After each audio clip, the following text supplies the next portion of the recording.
Il est clair en tout cas que les propositions actuelles du gouvernement ne sont pas à la hauteur de la situation et on voit bien que le bouclier tarifaire ne va pas suffire à régler les problèmes de nos concitoyens qui voient leurs charges locatives exploser, qui vivent dans des situations très compliquées. Et la première des mesures indispensables, c'est la question des salaires, l'augmentation du SMIC, mais la renégociation globale des salaires. Sans augmentation des salaires et avec une augmentation des dépenses, les Français, beaucoup de Français ne peuvent pas s'en sortir.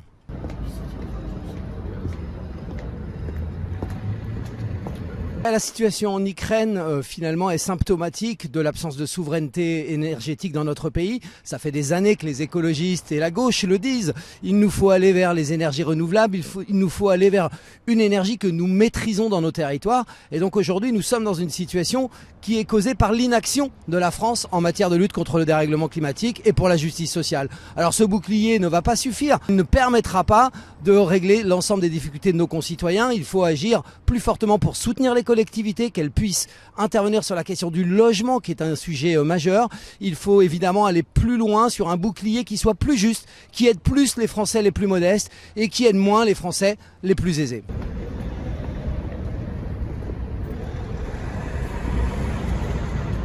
Je crois que ce que l'on sait faire dans un temps rapide, c'est avancer sur les énergies renouvelables. Vous savez, si on avait tenu les objectifs de la loi, aujourd'hui nous aurions suffisamment d'énergie pour passer l'hiver. Et malheureusement, nous ne l'avons pas fait et nous sommes dans la difficulté.